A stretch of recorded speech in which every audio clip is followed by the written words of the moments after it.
台湾零牛奶的政策引起未少的争议。农业部长是表示讲，因为各界无共识，所以这学期结束，这项政策就会先暂停。专教总是表示肯定，也毋过有民间团体是呼吁讲，政策应该重新来检讨，为着学生的健康牛奶应该嘛是爱个继续提供。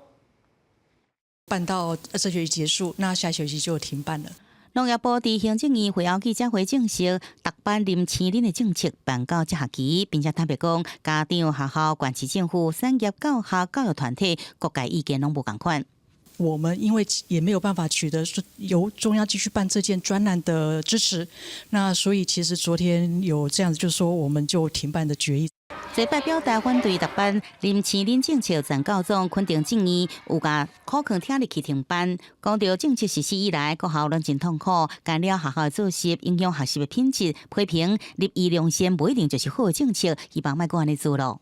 要在教育现场去落实或去实行，一定要以这个事件为戒，不要动不动就要教育现场去做执行，做的一个策略不对的话，会产生一些反效果。强调囡仔该一列出不足的当时基金会是表达遗憾，因为这配套的做法无沟通好，造成政策推动做无困难，呼吁重新来检讨，继续提供有需要的学校也是囡仔，确保囡仔会使得到有够营养。我们是热量过剩、营养不良，就是有需要的人，你来申请，我没有强制哦。对于有需要的人来申请，可能就不会有这些乱象。那个协会也表示遗憾，强调囡仔的健康一定要照顾，建议政策修正了后重新来实施，组长应该配合这营养午餐来供应牛奶。我觉得要做就要把它做一个正规化，然后常规化，才能够真正做到照顾学童的健康。对着确保囡仔营养健康，教育部国教署讲会继续加地方政府甲学校来努力。也若有算，农业部讲专案计划编7亿1千万会执行完。